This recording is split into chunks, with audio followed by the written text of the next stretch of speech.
Welcome to Awkward Conversations. Glad you're here with us. We have a topic today. There's a profound statement. We have a topic today. Yeah. We always have a topic. Mm-hmm. This is what we do, right? We pick a topic, and one that maybe is, challenging to talk about, awkward to talk about, those awkward conversations. Today's topic is interesting to me in that I'm both excited about it and nervous about it, because the last thing I want to do is be offensive, but I think there's things that are worth saying, right? Mm-hmm. Yes. So we're actually, we're doing a specific episode today. I'm sorry, I'm stammering here because we probably actually are going to do like a bit of a series on this eventually. Yes. But for today, we want to talk about church and the impact of church on our lives. Is that a fair way to put it? And I would say probably today is going to be the impact of church on your life. And then we'll do another one and it'll be more geared towards the impact of church on my life. Right. But just because we don't want to cheat the time, cheat the content. Right. Mm-hmm. So probably we'll see how it goes, but probably 2 episodes. So I wanted to just make a couple of generic statements. This one will tell you that I'm like way too diplomatic, that I need to get to the point on things. But those are 2 different things. They are. Diplomatic and getting to the point. Yes, they are 2 different things. So forget the getting to the point, but too diplomatic. But I think I'm trying to be diplomatic here, but I also just want to set the stage a little bit. That's really what I'm trying to do. So if I'm getting too diplomatic, you shut me down. All right. But first of all, I think when we talk about church, one of the things that's unfortunate, I think, is we turn our thoughts towards an organization, right? Where in reality, church is people. It's us. It's those of us that have said yes to Jesus. We are the church. And so I think that in itself is a bit of a challenge, because we're going to talk today about how church has affected, and as Sandra said, today will be probably more me, but affected me negatively, but how has it affected me positively also? Let's just say this whole topic is how the church messed me up, how the church blessed me. Yeah, because it's both sides. So understand, though, that we do have this thing out there that you can easily talk about the organization of church, but you've got to keep in mind that church is people then. The other thing I just to me, that's just important in the conversation. And the other piece that I think I want to say right up front is I'm going to say some things today about church that are going to sound maybe quite negative. I am not down on church, right? There's a lot I appreciate about church and what we call church, and the value it brings to my life. I'll say positive things too, but keep in mind that I notice with a lot of people, they'll say this happened at church, and so it was negative for me, and now they're mad at God. To me, man, I would challenge and encourage you to separate those. Because often what happens in church, because it's about people and it's about organizations, it's unfair to apply that to God. And for whatever reason, I've been able to do that pretty well most of my life. And I don't know exactly why, to be honest. So I am not mad at God at all, but there are things about the church that make me mad. And the big one for me, because I kind of just had to, thinking about preparing for this, I'm picking, how'd you say that? How it messed me up and how it's blessed me. Mm-hmm. Yeah. So it wasn't too hard to find things on both sides of that. But what do I pick? So I landed on one that I think has probably been one of the wider impacts for me. The one that is definitely and still continues to be something that I, try to figure out how to navigate. And that would be that I came away from my young years as a child and even a young adult and much interaction with church. I came away with the idea that if I behaved well, can I say it this way? If I performed well, if I met the standards, then I would be loved. I mean, to me, I look back on it and I'm like, where did I pick that up? And I think, for one thing, a lot of the emphasis for me in those early years of church was a lot of good and bad kind of teaching. Mm-hmm. This is sin. And so don't behave this way. Don't do this. Be this way, not this way. And so that was applied to so many things that I took on an identity of, oh, so I'm acceptable and loved if I behave well, perform well, meet whatever standards being put in front of me. And you might think, well, what's the big deal? Well, for me, it was a massive deal, because I'll never forget in my younger adult years, I suppose it would have been later 20s or early 30s, when I heard the statement made that God loves you the same no matter what you do or don't do. That like rocked my world. I had never heard that, in nearly 30 years, 20 plus for sure, of living this life and being in church from day one. I had never connected with this idea that God just simply loves me. That, for me still, for some of you, you're thinking, well, what's the big deal? How is that life altering? For me, it still moves me, because I'm like, then that is just pure love, right? That he just flat out chose to love me, no matter what. No matter how good, how ugly, how bad, whatever. Not for what you could do. Right. Not for what you could accomplish in the kingdom. Right. Not for using you in the sake of the call and the in ministry. Because even like you say something like that, and I'm like, man, in our teenage years, I say our because we grew up together, but for me, I definitely took on a lot of this for the sake of the call, and that, there were things I needed to get done on this earth, and I had a purpose, and all those things are good and true. But inside of that, because of how church had been for me, I was hearing, dude, you better behave well. In fact, quite honestly, there were things as bluntly taught as this whole idea of, how did they say it? God's perfect will and his permissive will. You can tell I've tried to just kind of forget a lot of that teaching, because I had to grab it there from memory. But his perfect will and his permissive will was a concept we were taught. See, even in that, there's problems, because then, so I can either just, be in his permissive will, and I can just kind of go through life and kind of, get by, just do the minimal. And God will be like, okay, you're cute, you're nice, but kind of push me to the side.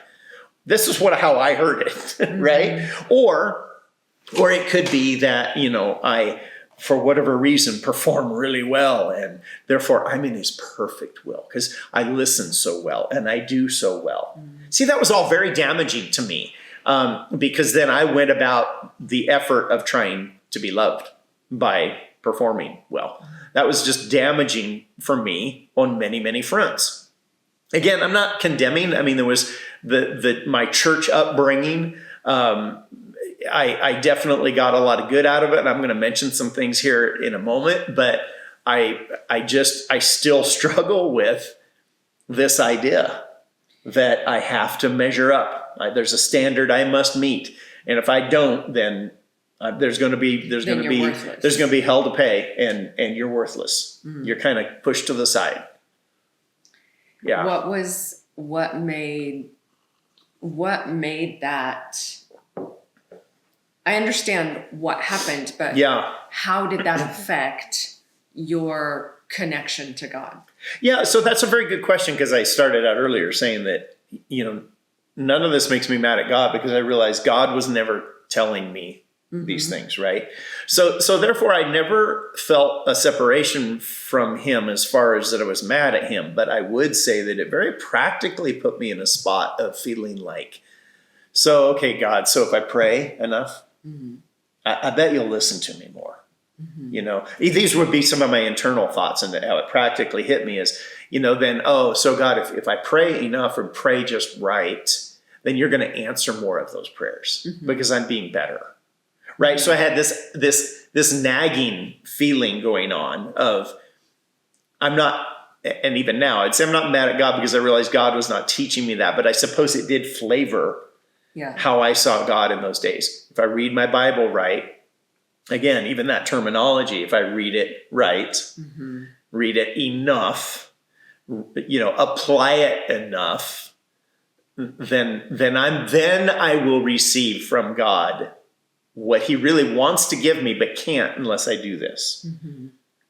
Yeah. So from a practical standpoint, as a young man, I had a lot of confidence in it and very much felt like, man, I have a lot to offer this world, and I need to get after it. I've got a lot of skills and a lot of talents, and I want to make a difference. I want to be a part of, God's kingdom, a part of the church on this earth, and I want to influence and impact people. And that was all great, except that behind it, I was trying to earn something at every angle, which made it a bit impure, I suppose, in some degree too. It wasn't serving out of just a purity of heart. You're serving out of you need to perform, you need to accomplish. Yeah, so there's an obligation there, and I need to perform because I want all those blessings, I want all those things, I want a good life.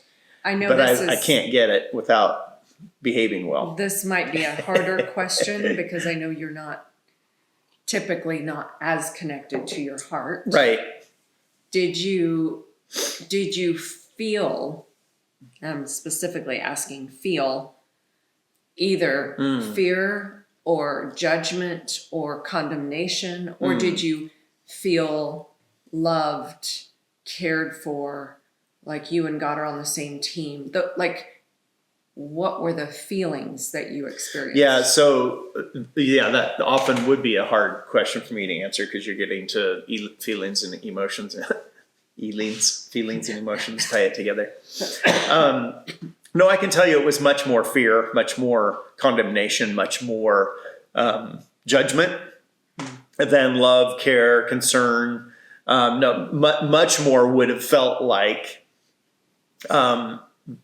I've even been guilty of saying this. I wonder when the next shoe will drop. That would have been much more my focus in life of, there's going to be a moment because, see, the line of thought that I was introduced to and bought into was a line of thought that, it came down to me. Now we talk about the finished work of the cross, that Jesus completed a work for us, that it's all on him. Yeah. Right? No, this was all on me. Not that my salvation was on me. Right. But anything outside of it and really enjoying this journey and interacting with God in this life was really all about whether I was good enough or not. Right. And therefore it was condemnation, it was fear, it was judgment, it was wondering, I'm not going to measure up. Never thought about that probably that clearly. But there would have been this thing inside knowing I'm not gonna meet the mark all the time. So there's gonna be repercussions from this. And that's an unpleasant thought. I would think you would feel like you would never meet the mark. Yeah, there was a lot of confidence as a young man that maybe was misplaced or maybe it was good. I don't know. So I think there was a sense of I can get a lot done here. But then there's always that thing of, but I'm going to drop the ball. I'm going to mess up. I'm going to do, there's going to be things not right as well. Which then leads to, it makes more sense why failure was such a big thing for you of like, I can't fail no matter what. Yeah. Because if I fail, then absolutely I'm not acceptable to God. Yes. That would have been the underlying thing. And still to this day would be the thing that I have to watch and be careful of. Yeah. Even though I've learned and I've grown and I've connected, as we've talked so much in these videos and in many other venues of, God's goodness and the depth of the gospel and how it is on Jesus and how God just loves us, just loves us. Yeah. All of that is working its way in my heart. And yet this thing through it, being involved in church from day one, literally, there was this thing built in me that just didn't work. So the interesting thing about that is it was about works and performance. Yeah. But that made it hard then to connect with God at an actual relational level. Absolutely. Yes. Like you couldn't really that was see definitely, him as your father. You really couldn't connect with him in a relational I could way. see him as my father in words. But relationally, that's tough. Feel it. Yeah. But the fascinating thing about this is on the flip side, on the good side, see, even with all of that we've just said, I would not say that I would go back and not be in church growing up. Right? Because there are those people that would, in fact, I know people that either aren't or hadn't for a period of time in their life. They were just like, well, I'm just not going to go to church. I'll just do church at home, with me and God and so forth. Right? And because they're offended at what church has done. Yeah. Right. For me, I don't look at it that way. I mean, so I've explained all of this that I just have that obviously, I don't know if you felt it was awkward, but I did. It's hard to talk about these things because there's a lot of pain there. And yet there's been a lot of growth, but there's still some pain residual. But on the flip side, I look at that same time period and my involvement in church. See, I do not have the negative. I hear some people say, well, my parents, man, they made, if the doors were open at the church, we were there, and they say it like a negative. For me, I mean, I look back and I'm like, Sunday mornings were not drudgery to me. Now, we never, they must not have had Sunday night church, or either that or we as a family just didn't go. I'm not sure on that because a lot of churches in that era would have had Sunday morning, Sunday night, and Wednesday night, right? And occasional special prayer meetings and other stuff. Yeah. And I remember some special meetings, but so we were always at Sunday morning. I do not view that as negative. Now Sunday morning was a big deal because you went to Sunday school first. That's what I was going to say. And Sunday morning was Sunday school, then church. Yeah. Yeah, Sunday school and the little time in between and church, and oftentimes potlucks and things afterwards. None of that's negative to me. Wednesday nights, I think they must have done church, but of course, as a kid, what I remember were the kids and See, there were not kids programs back in that day in that church on Sunday, but there were on Wednesday. And so we were there every Wednesday, and then as I got older, I guess I didn't go to youth group because we went to a Christian school as I got older. So my parents kind of said, listen, you're kind of at youth group every day of the week. So if you don't, so we didn't really do much youth group high school stuff, but I did clear through junior high. Yeah. And that's not negative to me. Yeah. I mean, and I look back and I'm like, I am so grateful that even though I learned some real negative things that I've just described, I also really learned a lot of great things. And I still realize today, I was doing some study just the other day, and I realized, oh man, that Bible story is very real to me because I was introduced to these things as a kid, right? And so there's some very fond, great memories of church, right? The other thing, and I don't know if this is the right word to say or not, but I feel like it was in church that I learned any sense of value of community, connectedness, doing things together, right? So I've just described we had Sunday mornings and Wednesdays, and then lots of fun. I mean, I have so many fond memories of like Christmas Eve services and Easter services, Palm Sunday. I mean, as a kid, we'd walk in, they'd give us palms. We got to hit our brothers and sisters with them and stuff. There was just very little negative connected to all that. And then in addition to that, my parents chose to be involved with singing groups and stuff too, like choirs and stuff. It was a good sized church and it was a different era. So we got to go on trips with these choirs and, that was all church related. Yeah. None of that was negative. I even look back to the staff and I was just a kid, right? But I have fond memories of various pastors in various roles. And, in the midst of the bad, I appreciate the good, the connectedness, the activities. Yeah. I wonder when I look back, as a young adult, clear up until just 4 or 5 years ago, we were actively engaged in short-term missions, right? And now we're still actively engaged in various forms of ministry. And I look back and I realize I learned that as a kid. And that is not a negative to me. Yeah. I learned that at church. I do think you had a really good church experience. I did. I really, even though it destroyed me. It didn't destroy me. And a fairly, like it was fun, it was community, it was togetherness, all of those things. And I think that's one thing, which is part of what we're trying to build at OFC is that community feel of like everybody's here, everybody's a part, we're connecting.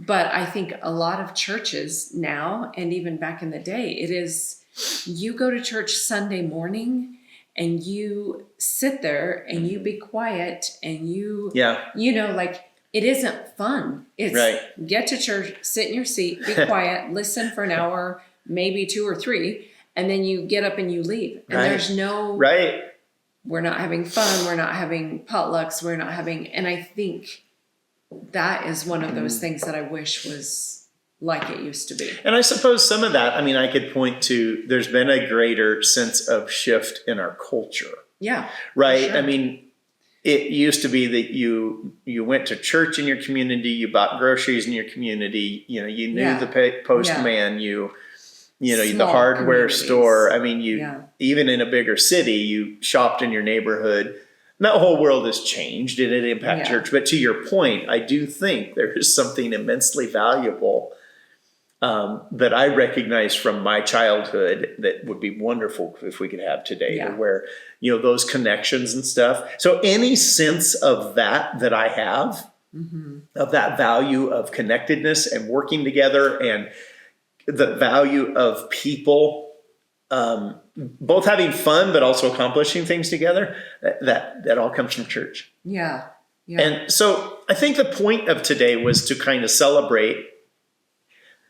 Let me start that again. The point today was to recognize that there are plenty of people out there, I know, that are no different than me. Your scenario, your situation is different, but you had negative, maybe quite negative. And there are people that had way more damaging experiences with people. And they call it with church, but it was with people. That I'm not putting that down, because there are people that experienced, you know, very bad situations. I get that. But in the midst of it, I want us to celebrate also, whether you've experienced it or not, there is something beautiful that can happen, you know, with a good, healthy church family environment. And the church gathering together is a rich and wonderful thing. And it can look a lot of different ways. Can be. It can be. That's the thing, is like finding that place where you do have that kind of connection, where you do feel like these people are interested in me, in my kids, in my life. Right. And I also, because a lot of people say, well, I just can't find anywhere. Well, but they're not connecting, not choosing to connect. So I think it has to be both of you going and feeling cared for and connected. Yes. And it also has to do with people coming in and saying, I'm going to care, I'm going to connect, I'm going to. That's really good. Make that decision. Connection and community is two-way. So it has to be both sides finding that connection. Very good. And very well said. If you're in a church that is crappy, sorry, there are crappy churches out there. If you're in a church that's crappy, find another one. Find a different one.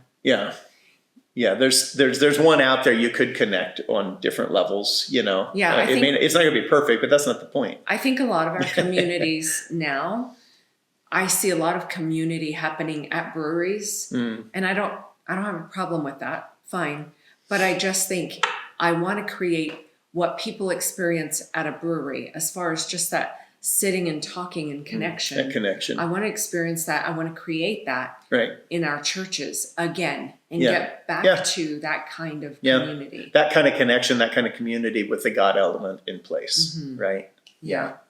Well, so this is why we started out saying we would do my side this time. Yeah. Next episode we do yours, because we're already we're at a good full time. Yeah, full time. But I haven't actually chosen, because I've got some history. Oh, she has a different history than mine, as you do too. So I have to decide which piece we're going to talk about. Yeah, so we'll come back to that next time. But thank you so much for engaging in this process of awkward conversations, these videos. I hope that maybe you think about your own story and your connection to church, and maybe separate out, make sure you're not applying things to God that you shouldn't be, things that people did, not God. And also just realizing that it's worth looking past so many things to look for the greater good, right? Yes. And find that thing of value. You can keep saying no to it, or you can choose to make some adjustments and say yes, right? Yeah. And I think that's needed out there. Yeah. I know it's been an important agree. part of my life and will continue to be. Looking beyond the past and looking towards what is good and possible, right? Okay. All right. Well, that's all for today, I guess then, huh? Okay. Yep. All right. Thanks for watching. Hi there. We just wanted to say thank you so much for your participation in Awkward Conversations by watching and sharing. And we really encourage you to hit that like and subscribe button, ring that bell so that we can have more people hearing the word, hearing good information, and being able to connect with us as well.